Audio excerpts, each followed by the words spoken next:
स्वागत है सभी का हिंदी साहित्य के इस ट्रिकी इतिहास में, जहां फर्स्ट ग्रेड, सेकंड ग्रेड या कॉलेज लेक्चरर नेट जीआरएफ के लिए यहाँ सभी जो स्टूडेंट्स मेरे साथ जुड़े हैं, आप सभी को जैसा कि डेमो क्लास में बताया था कि हिंदी साहित्य के इतिहास को किस तरह से अपनी मुट्ठी में किया जा सकता है। आज हम इस क्लास में जो सबसे पहले पढ़ेंगे, जो फर्स्ट ग्रेड कॉलेज लेक्चरर, जिसमें ये टॉपिक पूछा जा सकता है कि इतिहास लेखन की पद्धतियां। इतिहास क्या है, हिंदी साहित्य का इतिहास क्या है, ये हम जानेंगे अगली क्लास में। लेकिन यहाँ हम अभी केवल ये पढ़ेंगे कि हिंदी साहित्य इतिहास लेखन की पद्धतियां क्या है। एक्चुअल में पद्धतियों से क्या तात्पर्य है।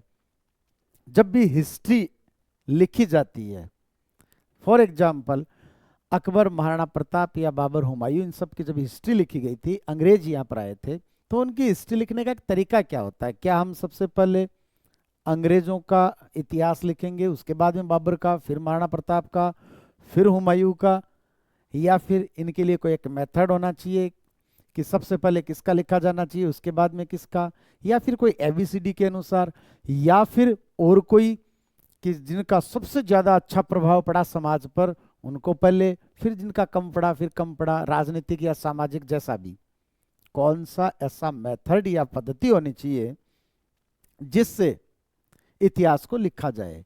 हिंदी साहित्य का ठीक इसी तरह से साहित्य का मतलब यह है कि अब तक कितने कवि हुए, कितने लेखक हुए, कौन कौन से कवियों ने कौन कौन सी रचनाएं लिखी, सिलसिलेवार उनका इतिहास लिखना हिंदी साहित्य का इतिहास कहलाता है। अब तक हिंदी साहित्य इतिहास लेखन की कौन कौन सी पद्धतियां प्रचलित रही, आइए जानते हैं आज के इस क्लास में कि हिंदी साहित्य के इतिहास की पद्धतियां कौन सी है। सबसे पहले आप यहां देख पा रहे हो कि वर्णानुक्रम पद्धति।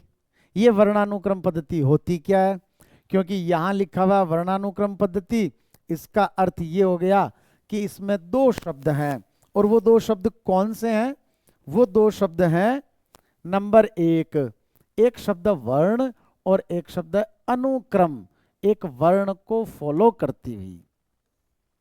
जो लोग आप में से लिखना चाहें साथ साथ लिखें, बड़ी तसल्ली के साथ, बड़े धैर्य के साथ मैं आपको बताऊंगा। आपको लिखना भी है, आप नोट कर सकते हैं, आप वीडियो को रोक करके फिर नोट कर सकते हैं।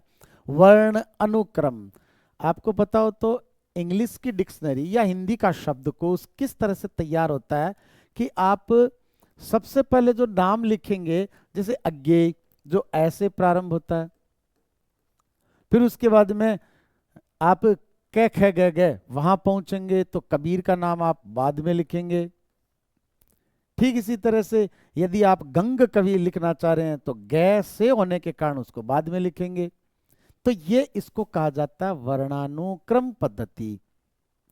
अब इस वर्णानुक्रम पद्धति में क्या है, क्या होती है वर्णानुक्रम पद्धति, देखें।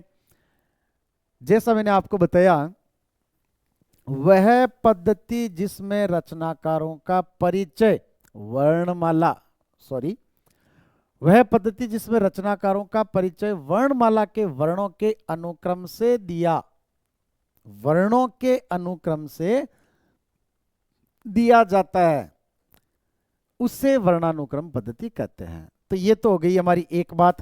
कौन सी बात, कि वह पद्धति जिसमें रचनाकारों का परिचय वर्णमाला के वर्णों के अनुक्रम से दिया जाए, उसे वर्णानुक्रम पद्धति कहते हैं।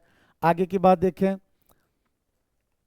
यह इतिहास लेखन की सबसे प्राचीन पद्धति है, सबसे प्राचीन पद्धति है, और यह अमनोवैज्ञानिक पद्धति है।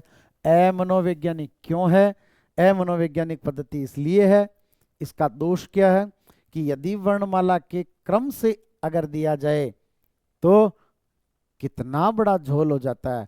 अभी मैंने आपको बताया अज्ञेय, पहले पहले अज्ञेय को पढ़ोगे आप, फिर आप पढ़ रहे हो कबीर को, जबकि कबीर का जन्म पहले हुआ था। कबीर का जन्म जो 1398 ईस्वी में हुआ था, और अज्ञेय 11, अज्ञेय 11 अर्थात 1911 में जन्म हुआ था। तो अज्ञेय को जो 1911 वाले हैं उनको तो पहले पढ़ रहे हो, और कबीर जो 1398 के उनको बाद में पढ़ रहे हो।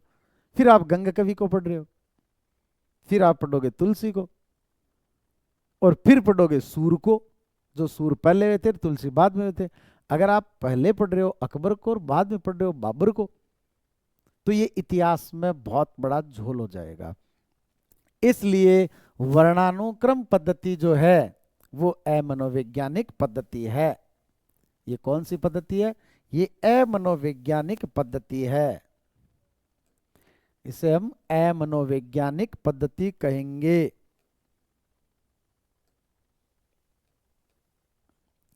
इससे हम अमनोवैज्ञानिक पद्धति कहेंगे। इसके आगे की बात देखें। गारसा दत्तासी किन्होंने लिखा है? तो ये लिखा है साहब गारसा दत्तासी वह शिव सिंह सेंगर, शिव सिंह सेंगर का शिव सिंह सरोज, शिव सिंह सेंगर का जो ग्रंथ है वो है शिव सिंह सरोज। और गारसा दत्तासी का कौन सा है? गारसा दत्तासी का है द इस्तवार द ला लिटरेचर एंदु हिंदुस्तानी डेमो क्लास में आपने देखा होगा कि फ्रेंच में इस्तवार दिया 738 कवियों का इतिहास, अंग्रेजी वर्णाक्रम में लक्ष्मी विधा के दत्तासा। फ्रेंच में इस्तवार दिया, फ्रेंच भाषा के विद्वान थे, फ्रेंच में लिखा था इस्तवार द ला लिटरेचर एंदु हिंदुस्तानी, ये जो ग्रंथ है। और सब जैसे विद्वानों ने इसी का प्रयोग किया था और यह है अमनोवैज्ञानिक है। इसका ये दोष है जो अभी मैंने आपको बताया था। आगे की बात देखें। यहां से आप नोट करते रहिएगा क्योंकि हो सकता है यहां मैं जो भी मिटा रहा हूं आप नोट करते रहें। उदाहरणतया कवियों का क्रम कुछ इस प्रकार रहता है। किस प्रकार? अमीर खुसरो, केशव, तुलसी, महादेवी वर्मा और सूरदास, ऐसे शुरू होने के कारण से अमीर खुसरो पहले, फिर केशव जो कैसे प्रारंभ हो रहा है, फिर तुलसी, फिर महादेवी वर्मा क्योंकि तय ददन है में महादेवी वर्मा, और फिर सूरदास। क्या कितना झोल है देखें आप। कहाँ अमीर खुसरो, फिर केशव, फिर तुलसी, फिर महादेवी वर्मा और फिर वापस सूरदास। तो ये होती है वर्णानुक्रम पद्धति, इसलिए ये इसमें गड़बड़ रहती है भाई। अगली पद्धति जो हम पढ़ेंगे वो होगी कालानुक्रम पद्धति। अगली पद्धति है कालानुक्रम पद्धति, जिसमें दो शब्द हैं, काल और अनुक्रम। क्या ये पद्धति ठीक है? क्योंकि जिसको हमने अभी देखा था ये वर्णानुक्रम पद्धति के दोष को दूर करने वाली है, जहां काल के अनुसार उनका इतिहास लेखन होता है। लेकिन एक दिक्कत यहां पर भी होगी, वो ये होगी कि काल के अनुसार आपने जमा तो दिया, लेकिन आप बाबर और उसके बाद में हुमायूं, फिर आपने अकबर और फिर आपने करते करते अंग्रेज, इन सबको एक ही साथ ले लिया। कहीं बीच में कोई लाइन खींची है आपने कि ये तो मुगल काल, ये फिर अंग्रेजों का काल। तो ये काल क्रमानुसार तो रहती है लेकिन साथ में काल विभाजन और नामकरण नहीं होता इसमें, इसलिए ये इसका दोष है। तो ये देखते हैं कि क्या दोष है इसमें और किसे कहते हैं कालानुक्रम पद्धति। वह पद्धति जिसमें रचनाकारों का परिचय उनके जन्म काल के अनुसार, जहां कवियों का जन्म काल हो, उसे कालानुक्रम पद्धति कहते हैं। यह इतिहास लेखन की सबसे लोकप्रिय व प्रचलित पद्धति है। हिंदी साहित्य के इतिहास लेखन में इस पद्धति का प्रयोग आपको पता है किसने किया था? जॉर्ज अब्राहम ग्रियर्सन ने, जिनको शुक्ल क्या कहते थे? इनको शुक्ल कहते थे अबसर। इनको शुक्ल क्या कहते थे? इनको शुक्ल कहते थे अबसर। शुक्ल ने इनको लिखा अबसर। नोट करते रहें आप।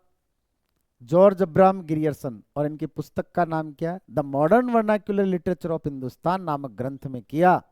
अब्राहम ग्रियर्सन के बारे में आगे पढ़ेंगे। मैं प्रत्येक ट्रिक को 5-5 बार बोलूंगा और जब तक साहित्य होगा कंप्लीट तब तक मैं 10-10, 20-20 बार, आधे से ज्यादा तो आपको मैं याद करवा दूंगा। आप क्योंकि अभी मैंने आपको बोला था ना फ्रेंच में इस्तवार किया 738 कवियों का इतिहास, और आयर अंग्रेजी वर्णाक्रम में लक्ष्मी विधा के दत्तासा 738 कवि किन्होंने दिए? दत्तासा ने, अर्थात गारसा दत्तासी ने। स्वर्ण युग तुलसी जैसों की बताई अलग पहचान, काल नाम 12 खंडों में मूलाधारों के गिरिसान। गिरिशान का मतलब गिरियर्सन। तो क्या है गिरियर्सन का? गिरियर्सन का है कि स्वर्ण युग, भक्ति काल को स्वर्ण युग कहने वाले विद्वान। तुलसी जैसों की, तुलसी को लोकनायक कहने वाले विद्वान। बताइए अलग पहचान। तो आगे पढ़ेंगे इनको। खैर, तो the modern vernacular literature of Hindustan. Asia के लोग मॉडर्न होते हैं। कहाँ के लोग मॉडर्न होते हैं? एशिया के। एशियाटिक सोसाइटी ऑफ बंगाल ने इसका प्रकाशन किया था, the modern vernacular literature of northern Hindustan का या ऑफ हिंदुस्तान का। आगे देखें आप, उदाहरण देखें आप। उदाहरण है अमीर खुसरो, फिर जन्म हुआ था सूरदास का, फिर तुलसी का, फिर केशव का, फिर महादेवी वर्मा का। ये हो गया जी कालक्रमानुसार। लेकिन इसका दोष क्या है? इसका भी दोष वही है कि इसमें काल विभाजन और नामकरण नहीं है। और जब तक काल विभाजन और नामकरण नहीं होता है हिंदी साहित्य की, वो उपयुक्त विधि नहीं है। दोष क्या है इसमें? इसमें काल विभाजन व नामकरण नहीं है। काल विभाजन व नामकरण वो नहीं है भाई।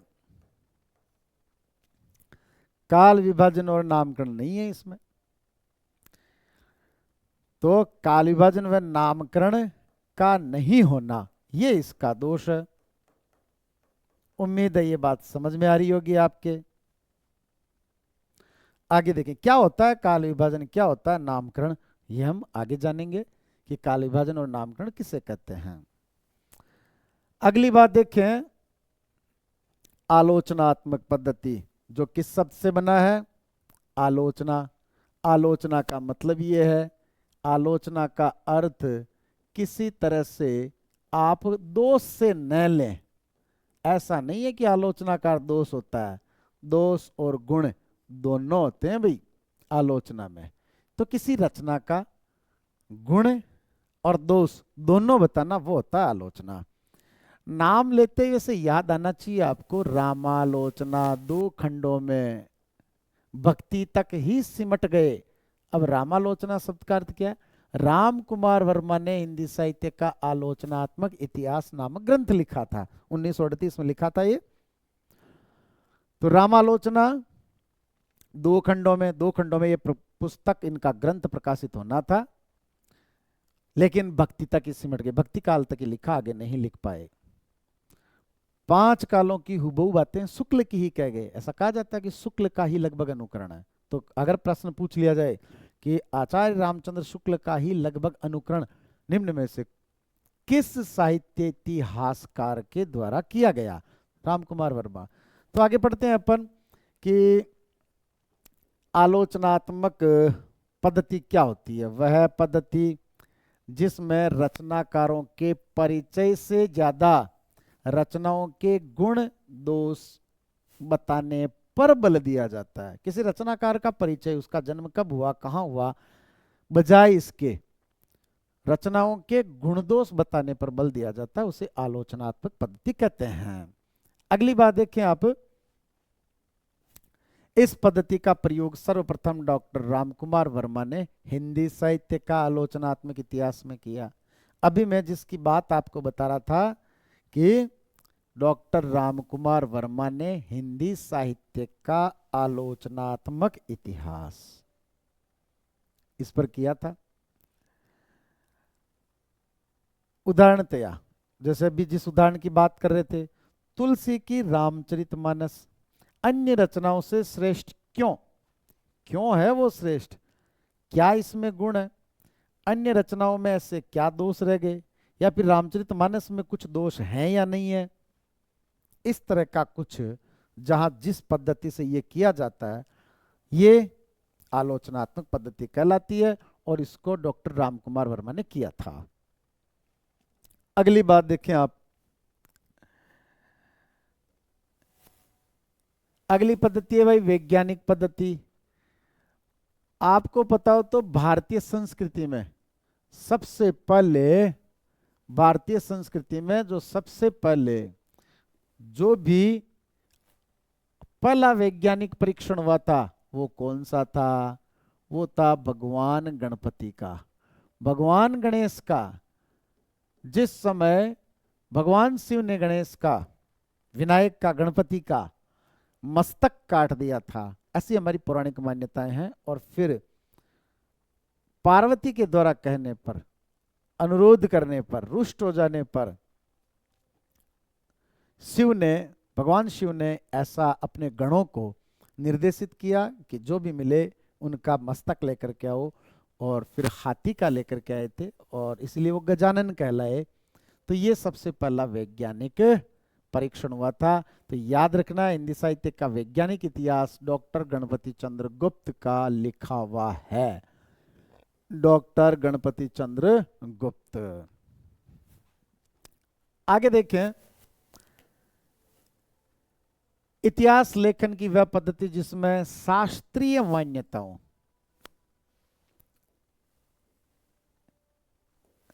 इतिहास लेखन की वह पद्धति जिसमें शास्त्रीय मान्यताओं, भाषा विज्ञान की उसकी भाषा और व्याकरण सम्मत है या नहीं है, काव्य शास्त्र, छंद अलंकार आदि, इनके नियमों के आधार पर रचनाओं का मूल्यांकन यदि किया जाता है तो उसे वैज्ञानिक पद्धति कहते हैं। और वैज्ञानिकता से ये संबंधित रखना है, आपको याद रखना है कि वैज्ञानिकता का मतलब ये है कि वो भाषा विज्ञान के नियमों के अनुसार है या नहीं है, काव्य शास्त्र के नियमों के अनुसार है या नहीं है। कहीं ऐसा तो नहीं है कि हमारी जो पौराणिक मान्यताएं हैं उन पौराणिक मान्यताओं से इतर यानी भिन्न बात लिखी हुई हो, तो वो नहीं होनी चाहिए। उसे वैज्ञानिक पद्धति के अनुसार साहित्य को लिखना कहते हैं। ऐसा किसने लिखा, तो वो देखें आप। इस पद्धति का प्रयोग सबसे पहले डॉक्टर गणपति चंद्रगुप्त ने हिंदी साहित्य का वैज्ञानिक इतिहास, हिंदी साहित्य का वैज्ञानिक इतिहास जो डॉक्टर गणपति चंद्रगुप्त ने लिखा। तो डॉक्टर गणपति चंद्रगुप्त के अनुसार हिंदी साहित्य का वैज्ञानिक इतिहास में उन्होंने वैज्ञानिक पद्धति का अनुसरण करते हुए और फिर रचनाओं का मूल्यांकन किया है। अगली बात कि उदाहरण जैसे कैसव की जो रामचंद्रिका है उसका मूल्यांकन, कि उसमें किस तरह के छंद हैं। आपको पता है कैसव ने किस तरह के छंद लिखे हैं। बानी जगरानी की उदारता बखानी जाए, ऐसी मति उदित उदार कौन की भई। उन्होंने लिखा है, सब जाति पटी दुख की दुपटी, कपटी न रहे जाए एक गटी, अग ओग की बेरी कटी विकटी, प्रकटी निकटी गुरु ज्ञान गटी। ऐसा ही थोड़ी कहा कैसव को कठिन काव्य का प्रेत शुक्ल ने। उन्होंने लिखा है, सिंधु त्रियोन को बंदरा तुम पे धनुरेक गई न तरी, बांधो बांधत सोन बन्यो उन बांध के बारी दी वाट करी, श्री रघुनाथ प्रताप की बात तुम्हें दस कंदर जान परी, तेलन तूलन पूछ जरी जरी लंक जराय जरी। इस तरह के उन्होंने छंद लिखे हैं। तो उन छंदों के आधार पर, अलंकार के आधार पर, काव्य शास्त्र के जो नियम हैं उनके आधार पर किस तरह से कैसव का मूल्यांकन किया डॉक्टर गणपति चंद्रगुप्त ने, ये एक उदाहरण है। बाकी इन सभी का उन्होंने इस तरह से मूल्यांकन किया। ये वैज्ञानिक पद्धति कहलाती है। अब तक जो पद्धतियां पढ़ी फिर से स्मरण करें। हमने सबसे पहले कौन सी पद्धति पढ़ी थी? वर्णानुक्रम, जिसमें वर्णों के अनुसार, कालानुक्रम जिसमें काल के अनुसार पहले कौन किसका जन्म हुआ, बाद में किसका हुआ, उसके बाद में किसका हुआ। आलोचनात्मक पद्धति जिसमें गुण और दोष दोनों, कौन कौन से गुण है कौन से दोष है, जिसमें काव्य शास्त्र के नियम भी आते हैं तो साथ में वो पौराणिक मान्यताओं के अनुसार है या नहीं है वो भी आते हैं, तो साथ में उसमें भाषा का रूप भी देखा जाता है, तो साथ में उसमें समाज पर प्रभाव कैसे पड़ा, औदात्य यानी वो कितनी जो है ना उसमें उत्कृष्ट रचना है कि नहीं, कितनी पॉपुलर हुई वो, तुलसी की रामचरितमानस श्रेष्ठ क्यों है अन्य से, उन सभी के आधार पर। और यहाँ पर है शास्त्रीय मान्यताएं, भाषा विज्ञान तथा काव्य शास्त्र आदि के आधार पर वैज्ञानिक पद्धति। अगली बात है भाई कि समाज शास्त्रीय पद्धति, किसी रचना का समाज पर प्रभाव। जो भी लोग आप में से डायरी में, रजिस्टर बहुत उम्दा किस्म का होना चाहिए, बहुत अच्छी क्वालिटी का और बहुत अच्छे ढंग से आपको मेंटेन करना चाहिए। समाज पर पड़ने वाला प्रभाव, समाज पर पड़ने वाला जो प्रभाव है कि कौन सी रचना को लिखने से, तुलसी की रामचरितमानस को लिखने से समाज पर क्या प्रभाव पड़ा। समाज ने ये मानना शुरू कर दिया कि बेटा हो तो ऐसा राम जैसा, भरत जैसा भाई होना चाहिए, सेवक हो तो हनुमान जैसा, मर्यादा के लिए, धर्म के लिए मिट जाएंगे, लेकिन हम धर्म को नहीं छोड़ेंगे। जैसे तुलसी ने रामचरितमानस में लिखा, प्राण जाए पर वचन न जाए। ये देन किसकी है? रामचरितमानस की, तुलसी की।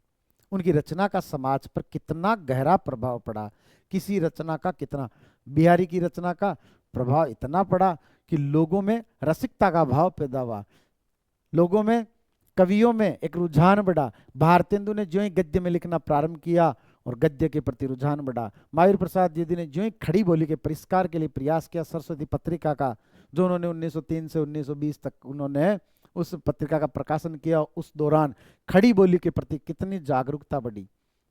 मैथिली शरण गुप्त ने जो ही भारत भारती रचना लिखी 1912 में, और 1936 में उनको जेल जाना पड़ा उस रचना के कारण, और महात्मा गांधी ने उनको राष्ट्र कवि की उपाधि दी थी। ऐसे नहीं मिलती है किसी को। तो भारत भारती रचना का कितना प्रभाव पड़ा, लोगों में सोया हुआ जो पौरुष जाग उठा। राम की शक्ति पूजा निराला, जिस रचना के कारण से जो निराशा के बीच आशा का एक संदेश देती है, इस तरह से समाज पर प्रभाव पड़ा। किसी रचना का कितना प्रभाव पड़ा, उस आधार पर उसका मूल्यांकन करना, ये समाजशास्त्रीय पद्धति कहलाता है। वह पद्धति जिसमें रचनाकारों का मूल्यांकन उनके द्वारा समाज को प्रभावित करने के आधार पर किया जाता है, उसे समाजशास्त्रीय पद्धति कहते हैं। किसी भी रचनाकार का मूल्यांकन उसके द्वारा समाज को प्रभावित करने के आधार पर किया जाता है, तो उसे समाजशास्त्रीय पद्धति कहते हैं। जैसे हजारी प्रसाद द्विवेदी ने अपने 3 इतिहास ग्रंथ, और वो 3 इतिहास ग्रंथ कौन से हैं, तो याद रखें, हजारी की आदि भूमि का विकास, या फिर ऐसे मान लें, एक ही बात है, कोई फर्क नहीं पड़ेगा इस बात से, हजारी की भूमि आदि का विकास, भूमि आदि का विकास। 3 रचनाएं हो गई जी आपके सामने। कौन कौन सी? ये ट्रिक है, लिख सकते हैं आप, लिख सकते नहीं, डेफिनेट लिखना चाहिए। बहुत सारी बातें तो ऐसी होती है जो मैं जो बोलता हूँ वो आपको लिख लेनी चाहिए साइड में थोड़ा सा, कि हाँ ऐसा एक छोटी सी ट्रिक बताई थी। तो हजारी की भूमि आदि का विकास का मतलब क्या है? हिंदी साहित्य की भूमिका, हिंदी साहित्य का आदिकाल, और हिंदी साहित्य उद्भव और विकास। ये 3 रचनाएं, ये 3 रचनाएं कौन सी है? आइए देखते हैं। ये देखें आप, हिंदी साहित्य की भूमिका, हिंदी साहित्य उद्भव एवं विकास, तथा हिंदी साहित्य का आदिकाल, हिंदी साहित्य का आदिकाल। ये 3 जो इनके इतिहास ग्रंथ है और समाजशास्त्रीय पद्धति पर लिखे हुए हैं। हजारी प्रसाद द्विवेदी ने ऐसा बताया है कि कौन से रचनाकार की कौन सी रचना का कितना समाज पर गहरा प्रभाव पड़ा था। आइए आगे देखते हैं। अगली जो पद्धति है, विधेयवादी पद्धति। क्या बात है, मतलब ये वो पद्धति है, विधेयवादी पद्धति, जिसमें आचार्य रामचंद्र शुक्ल ने लिखा, और हिंदी साहित्य का सच्चा इतिहास ग्रंथ इन्हीं का ही माना जाता है। कारण क्या है? उसको विधेयवादी पद्धति में लिखा गया। ये विधेयवादी पद्धति होती क्या है? शुक्ल ने ये पद्धति कहाँ से सीखी? ऐसे कौन से फ्रेंच विद्वान थे, टैन महोदय, जिनको साहित्य इतिहास का जनक कहा जाता है? ये विधेयवादी पद्धति किस प्रकार से कार्य कारण संबंध को स्थापित करती है? ये कार्य कारण संबंध होता क्या है? इतिहास को लिखने का सबसे परफेक्ट जो मेथड है, सबसे जो अच्छी पद्धति है, वो ये है। तो इस तरह से आप इस पद्धति को ढंग से समझें। उसका कारण ये है कि यही इतिहास लेखन की परंपरा में सबसे ज्यादा प्रश्न यदि पूछा जाएगा तो यहां से पूछा जाएगा। शुक्ल है जिन्होंने हिंदी साहित्य का इतिहास नाम से ही हिंदी साहित्य के इतिहास को लिखा था। ये बात अलग है कि पहले इन्होंने नोटिंग पद्धति से हिंदी साहित्य का विकास नाम से इसको लिखा था, बाद में इसको एक जगह करके हिंदी साहित्य का इतिहास 1929 ईस्वी में, फिर इसका एक परिवर्धित रूप कुछ और बढ़ा करके, क्योंकि 1929 के बाद में भी लिखा जा रहा था साहित्य, तो इन्होंने 1929 के बाद में इसका परिवर्धित रूप और निकाला था। नाम उसका भी हिंदी साहित्य का इतिहास था। जब भी आप हिंदी साहित्य का इतिहास रामचंद्र शुक्ल की पुस्तक खरीदें, मार्केट में आपको 2 तरह की किताब मिलेगी। एक में कुछ पेज कम है और एक में बाद में जो है ना 1929 के बाद में जितना भी पंत निराला दिनकर ने जितना भी लिखा है वो और ऐड है, इसलिए दूसरा जो परिवर्धित जो बढ़ा हुआ रूप है किताब का वो खरीदें। इन्होंने इस विधेयवादी पद्धति में लिखा, ये विधेयवादी पद्धति होती क्या है। कुछ बात अपने ये पद्धति की परिभाषा पढ़ करके और उसके बाद में देख रहे हैं। यह इतिहास लेखन की नवीनतम एवं सर्वश्रेष्ठ पद्धति है। पहली बात, नवीनतम सबसे नई और सर्वश्रेष्ठ पद्धति है। सबसे नई का मतलब सबसे बाद की, बाकी विधियों के पद्धतियों के बाद में ये विकसित हुई। तो ये इतिहास लेखन की नवीनतम एवं सर्वश्रेष्ठ पद्धति है, जिस पद्धति में रचनाकार का जाति, वातावरण, युग विशेष की प्रवृत्ति, ये प्रवृत्ति क्या होती है अभी समझते हैं।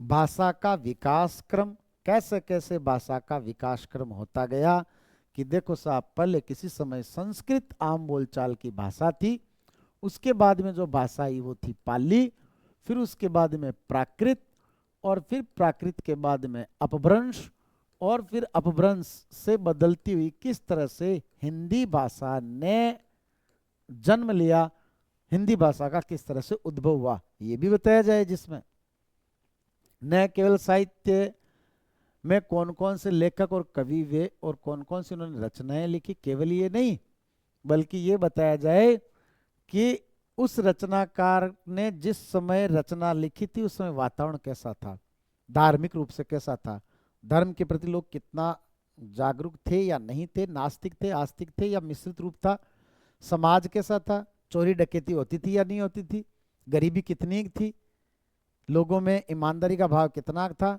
राजनीतिक रूप से कौन था उस समय, युग विशेष की प्रवृत्ति, उस समय लोगों में कैसी भावना थी। जैसे आज अगर आप कविता, निबंध, लेख कुछ भी लिखोगे तो आप परियों पर थोड़ी लिखोगे, आप राजा रानी की कहानी थोड़ी लिखोगे, आप क्या लिखोगे, बेरोजगारी, भ्रष्टाचार, पेपर आउट हो रहे हैं, या नेता किस तरह के लोग हैं, आतंकवाद, कंप्यूटर का युग, इनमें से किसी विषय पर लिखोगे, क्योंकि अभी माहौल वैसा है। तो आज आपकी लिखी गई रचना को आज के 5000 साल बाद में भी यदि पढ़ा जाएगा तो आपकी उस रचना को पढ़ करके लोग अनुमान लगा लेंगे कि उस समय माहौल कैसा था, उसे बोलते हैं प्रवृत्ति।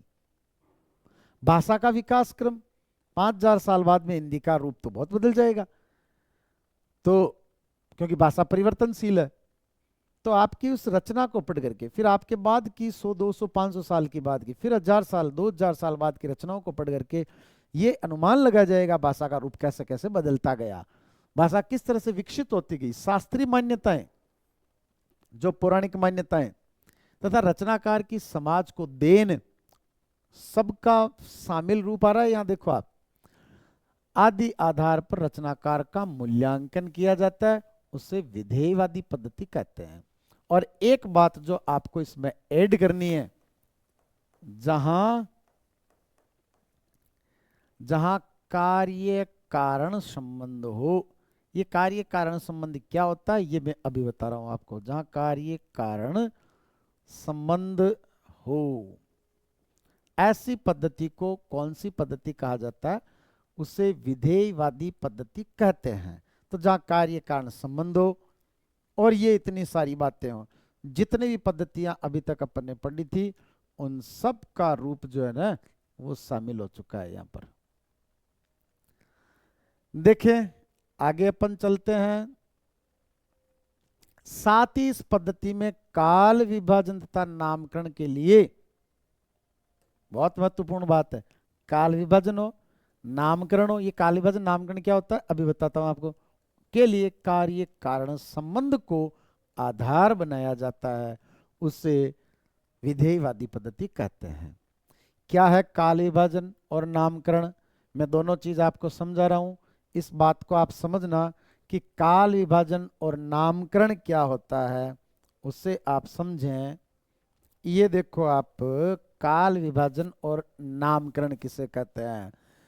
यदि आपने ये पढ़ा, देखो हिस्ट्री का मुझे इतना नहीं पता, लेकिन चंगेज खां को आपने पढ़ा, फिर आपने इल्तुतमिश को पढ़ा, फिर आपने मान लो अलाउद्दीन खिलजी को पढ़ा, शायद खिलजी पहले हुआ था, या बलबन को पढ़ा। फिर आपने बाबर को पढ़ा, और इसी तरह से आपने हुमायूं, अकबर, शाहजहां, जहांगीर, औरंगजेब, इनको पढ़ा। फिर आपने अंग्रेज जो है उनको पढ़ा। फिर आपने पंडित जवाहरलाल नेहरू इनको पढ़ा, या इंदिरा गांधी इनको पढ़ा। अब आप देखो काल विभाजन कैसे कर रहे हैं। ये एक समय था, कुछ अलग तरह का समय था, और ये एक अलग समय था जब बाबर और अकबर थे। फिर ये अंग्रेजों का एक अलग समय था, और ये जवाहरलाल नेहरू, गांधी अलग समय था। ये हो गया काल का विभाजन करना। अब नामकरण, नामकरण साहब इन्होंने इनको एक नाम दे दिया आपने, सल्तनत काल। सल्तनत काल, इनको आपने नाम क्या दे दिया, मुगल काल।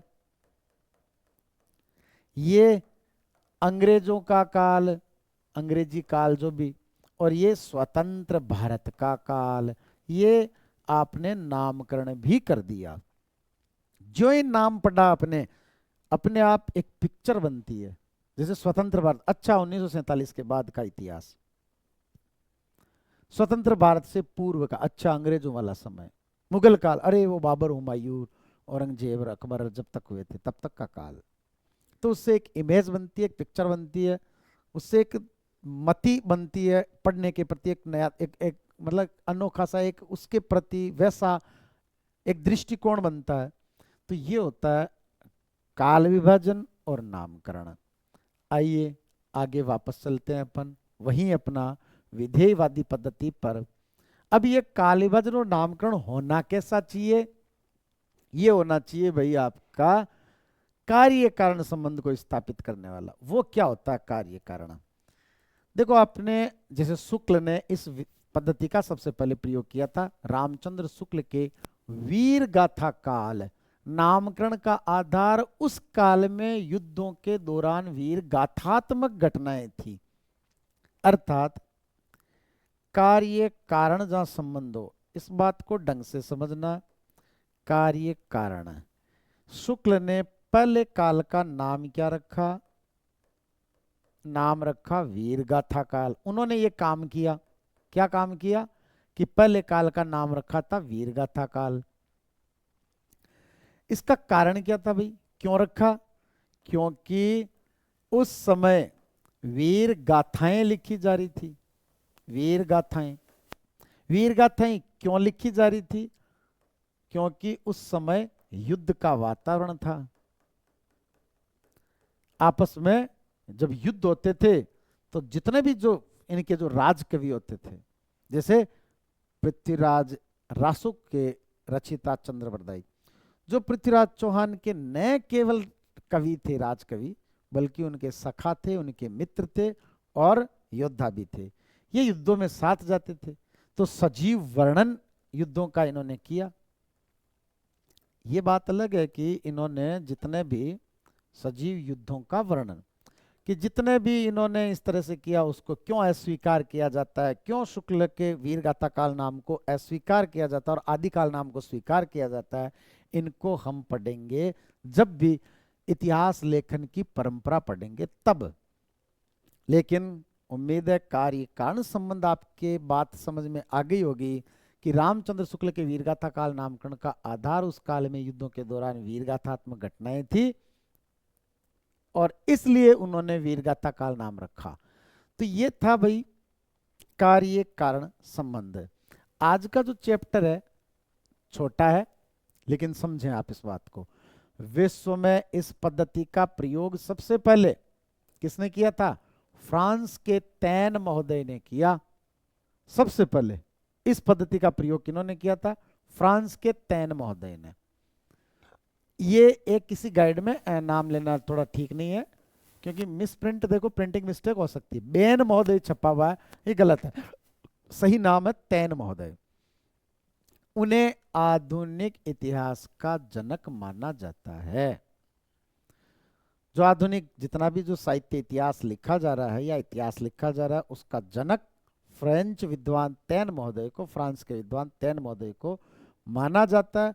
और इन्हीं तेन महोदय से एक तरह से शुक्ल ने सीखी, उसको अपनाया, शुक्ल ने अपनाया था।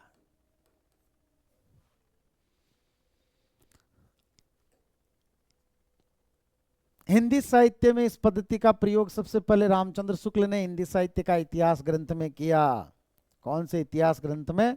हिंदी साहित्य इतिहास में, जो रामचंद्र शुक्ल के द्वारा लिखा गया है।